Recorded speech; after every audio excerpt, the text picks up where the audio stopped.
جب وہ بات نہیں مانتے، قبول کرنے کی طرف نہیں آتے، تو پھر اللہ تبارک و تعالیٰ کی طرف سے مہر لگتی ہے، پھر کوئی بھی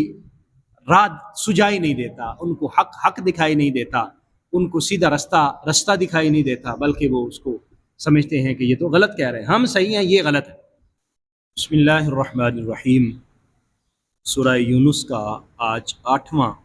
رکوع شروع کریں گے، 11واں پارہ ہے اور آیت نمبر 71 سے پڑھیں گے۔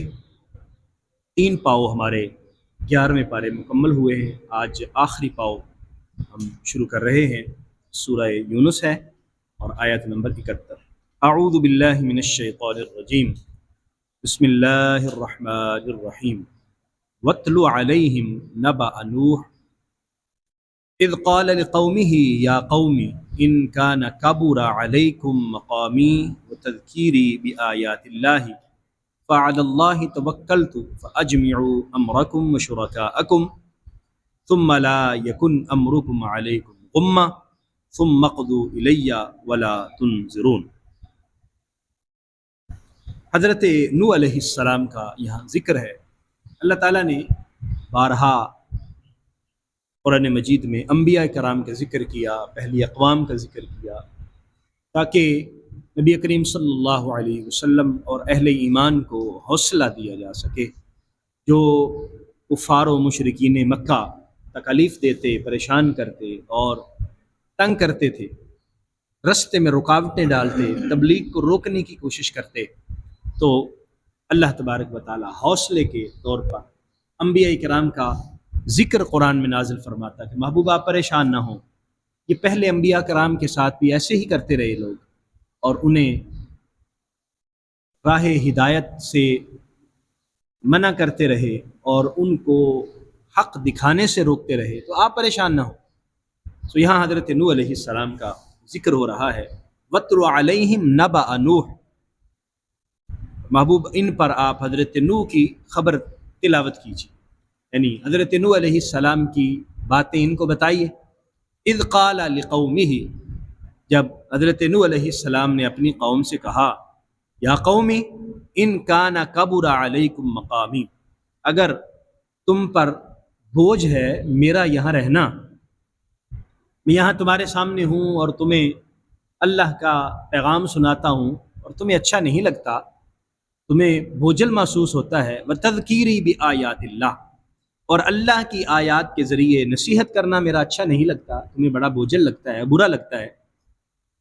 فعلی اللہ توکلت، تو اللہ ہی پر میں نے توکل کیا، میرا بھروسہ اللہ کے اوپر ہے، اللہ تبارک و تعالیٰ پر میری ساری جو امید ہے وہ اللہ پر ہے۔ فاجمعوا امرکم، بس تم پھر اپنا معاملہ جمع کر لو، وشرکاءکم، اپنے شریکوں کو جمع کر لو، جو تمہاری طاقت ہے وہ جمع کر لو، جو تمہارے شریک ہیں اللہ کے مقابلے میں جن کو تم اپنا خدا سمجھتے ہو ان کو اکٹھا کرو، جمع کر لو۔ ثم لا یکن امرکم علیکم غمہ، پھر تمہارا معاملہ تم پر کوئی پوشیدہ نہ رہے، جو کرنا ہے تم کر لو، جو طاقت کٹھی کرنی ہے کر لو۔ ثم اقضوا الیہ، پھر میرا کام تمام کرنا ہے، پھر جو میرا کرنا چاہتے ہو، جو کچھ میرا تم بگاڑنا چاہتے ہو بگاڑ لو، ولا تنظرون، اور مجھے مہلت نہ دو، یعنی میں نے تو اللہ پر بھروسہ کیا اور میں تمہیں اللہ تبارک و تعالیٰ کے راہ کی تلقین کرتا ہوں۔ آپ دیکھیے حضرت نوح علیہ السلام کا حوصلہ اور صبر دیکھیے، 950 سال صرف تبلیغ کی حضرت نوح علیہ السلام، قرآن میں اس کا ذکر ہے۔ حضرت نوح علیہ السلام کی صرف تبلیغ کا عرصہ 950 سال ہے، اور اس کا رزلٹ کیا تھا؟ چند مٹھی بھر لوگ، اور وہ کتنے تھے جو ایک کشتی پر سوار ہوتے، صرف اتنے لوگ ایمان لے کے آئے، اور بجائے اس کے کہ وہ حضرت نوح علیہ السلام کی بات مانیں اور ان کو اپنا مقتدا اور بڑا سمجھ لیں، نوح علیہ السلام کو تنگ کیا، پریشان کیا، آخر پھر صبر کا پیمانہ لبریز ہو گیا۔ حضرت سورہ نوح کے اندر حضرت نوح علیہ السلام نے اللہ کی بارگاہ میں عرض کر دی، مالک میں تو تھک گیا ہوں، ان کو کہہ کے استغفار کی تلقین کر کے، ان کو ہر طرح کی تبلیغ کر کے، اب تیرے سپرد ہے، تو جیسے فرماتا ہے۔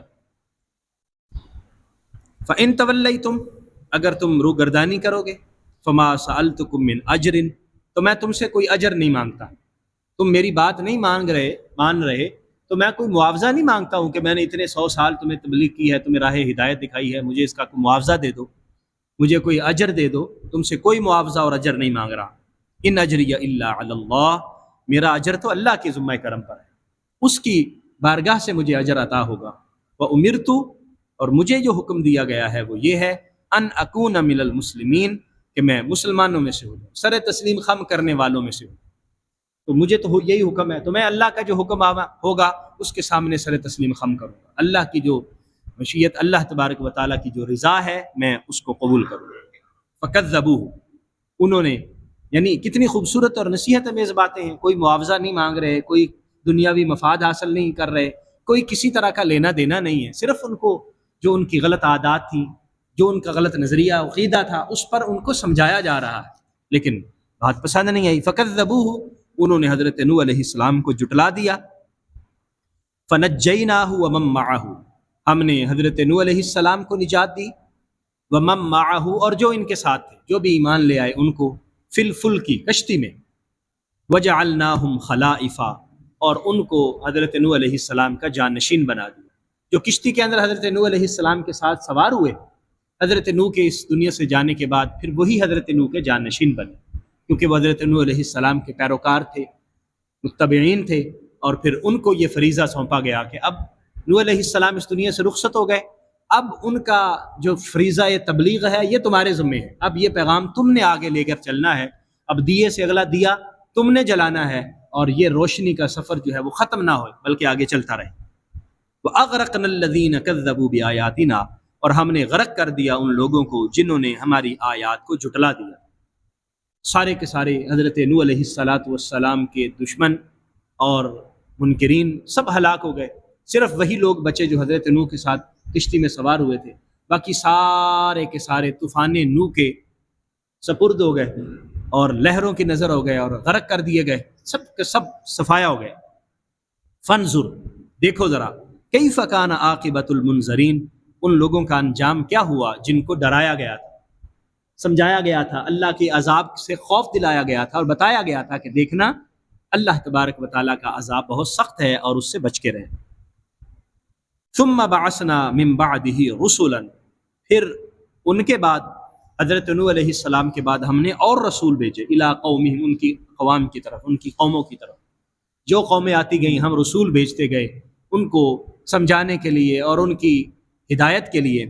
فجاؤہم بالبینات، اور وہ سارے کے سارے رسول جو تھے وہ واضح نشانیاں لے کر آئے، واضح دلائل لے کر آئے، کسی کو کوئی معجزہ، کسی کو کوئی معجزہ ملا اور وہ معجزات دکھاتے رہے، واضح نشانیاں قوم کے سامنے رکھتے رہے۔ فما کانوا لیؤمنوا، لیکن وہ ایمان لانے کی پوزیشن میں ہی نہیں، وہ اس صورتحال میں ہی نہیں تھے کہ ایمان لے آئیں۔ بما کذبوا بہ، کیونکہ انہوں نے اپنے نبی کو جھٹلایا، من قبل، اس سے پہلے بھی نبیوں کو جھٹلایا جاتا رہا، انہوں نے بھی جھٹلا دیا۔ کذالک نطبع علی قلوب المعتدین، اور پھر ہم اسی طرح مہر لگا دیتے ہیں ان لوگوں کے دلوں پر جو سرکشی کرنے والے ہیں، جب وہ بات نہیں مانتے، قبول کرنے کی طرف نہیں آتے، تو پھر اللہ تبارک و تعالیٰ کی طرف سے مہر لگتی ہے، پھر کوئی بھی راہ سجائی نہیں دیتا، ان کو حق دکھائی نہیں دیتا، ان کو سیدھا رستہ دکھائی نہیں دیتا، بلکہ وہ اس کو سمجھتے ہیں کہ یہ تو غلط کہہ رہے ہیں، ہم صحیح ہیں یہ غلط ہے۔ تو اللہ تعالیٰ نے حضرت نوح علیہ السلام کا ذکر خیر فرما کے نبی کریم صلی اللہ علیہ وسلم صحابہ کرام کو تسلی دیا کہ محبوب دیکھیں،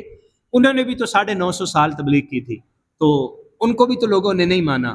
آپ بس ان کو یہ خبریں سنائیں اور بتائیں، تاکہ ہو سکتا ہے کہ یہ